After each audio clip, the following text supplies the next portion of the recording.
آئیے سیدھے مدعے پر آتے ہیں۔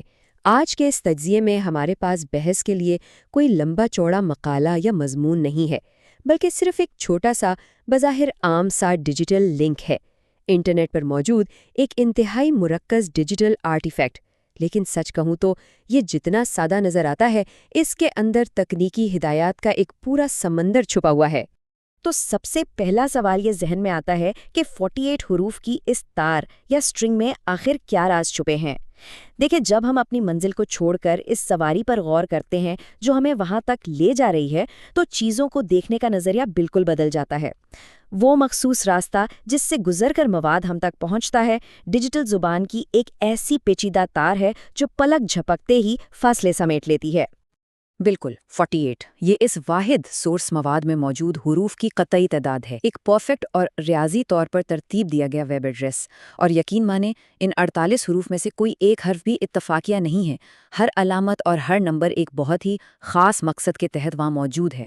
اس بنیادی تصور کو سمجھنے کے لیے آگے بڑھتے ہیں کہ آخر یہ URL ہے کیا؟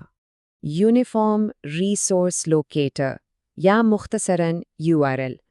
دراصل ہمارا سورس مواد بالکل یہی ہے، ایک ہدف بند لوکیٹر۔ اسے یوں سمجھیں جیسے اربوں ڈیوائسز کے ایک وسیع سمندر میں یہ ایک انتہائی تفصیلی نقشہ ہو جو بالکل درست مقام کی نشاندہی کرتا ہے۔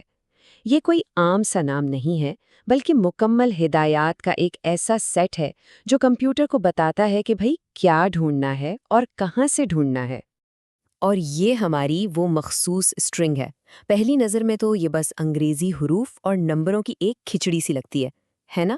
لیکن ایک ڈیجیٹل نیٹ ورک کے لیے یہ ایک بالکل شفاف اور واضح حکم نامہ ہے۔ اس کا ہر ایک حصہ مشین کے لیے ایک مختلف اور بہت ہی اہم پیغام رکھتا ہے۔ اب ذرا اس کی سیاق و سباق اور پس منظر پر نظر ڈالتے ہیں، خصوصاً مختصر لنکس کی ضرورت پر۔ یہاں ایک بہت ہی دلچسپ چیز نوٹ کرنے والی ہے، اس میں جان بوجھ کر مختصر youtube.b ڈومین کا استعمال کیا گیا ہے۔ اب ایسا کیوں ہے؟ دراصل یہ ایک خاص ٹیکنیک ہے جسے اس لیے بنایا گیا تاکہ جہاں حروف کی گنجائش کم ہو، وہاں بھی کام پوری کارکردگی سے ہو سکے۔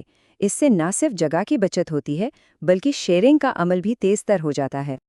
جب بھی اس طرح کی کوئی سٹرنگ متحرک ہوتی ہے تو پیچھے نیٹ ورک کے واقعات کا ایک پورا سلسلہ چل پڑتا ہے، وہ بھی ملی سیکنڈز میں۔ پہلے کنیکشن کو محفوظ بنایا جاتا ہے، پھر سرور کو ڈھونڈا جاتا ہے، اس کے بعد مطلوبہ ویڈیو سامنے لائی جاتی ہے، اور پھر آخر میں یہ ریکارڈ کیا جاتا ہے کہ یہ کلک آیا کہاں سے۔ یہ سب اتنا تیز اور خودکار ہے کہ ہمیں پتہ بھی نہیں چلتا۔ آئیے اب اس لنک کی ساخت کا مزید گہرائی میں تجزیہ کرتے ہیں۔ اگر ہم اس سورس ڈیٹا کو حصوں میں بانٹیں تو صاف پتہ چلتا ہے کہ یہ کوئی ایک کمانڈ نہیں، بلکہ 4 الگ الگ تکنیکی ہدایت ہیں۔ پہلا حصہ تحفظ کی گارنٹی ہے، دوسرا ڈومین کا راستہ متعین کرتا ہے، تیسرا اصل خزانے یعنی ویڈیو کی چابی ہے، اور چوتھا حصہ وہ ایک خاموش جاسوس ہے جو چپکے سے معلومات اکٹھی کر رہا ہے۔ کمال ہے نا؟ اب اس 11 حروف کے بلاک پر غور کریں۔ یہ اس مخصوص میڈیا کا بالکل منفرد فنگر پرنٹ ہے۔ ذرا سوچیں، انٹرنیٹ پر اربوں ویڈیوز کا ہجوم موجود ہے، لیکن صرف اور صرف یہی 11 حروف اس بات کی ضمانت دیتے ہیں کہ ہم بالکل اسی مواد تک پہنچیں گے جس کی ہمیں تلاش ہے۔ اب ہم اس ڈیٹا کے تجزیے کی طرف بڑھتے ہیں اور دیکھتے ہیں کہ ان حروف کو تقسیم کیسے کیا گیا ہے۔ یہاں ایک بڑی حیران کن بات سامنے آتی ہے۔ ذرا غور کریں، اس پوری ڈیجیٹل تار کا سب سے بڑا حصہ اصل منزل کے لیے نہیں بلکہ ٹریکنگ پیرامیٹرز کے لیے رکھا گیا ہے۔ اصل ویڈیو کی ID صرف 11 حرف کی ہے، لیکن اس کے پیچھے جو ٹریکنگ کوڈ لگا ہے وہ پورے 20 حرف کا ہے۔ مطلب منزل سے زیادہ اس بات پر زور دیا جا رہا ہے کہ کلک کرنے والا آ کہاں سے رہا ہے۔ یہ جو SI یا سورس آئیڈینٹیفائر ہے، یہ جدید ڈیجیٹل دنیا میں ڈیٹا ٹریکنگ کی ایک بہت بڑی تبدیلی کی عکاسی کرتا ہے۔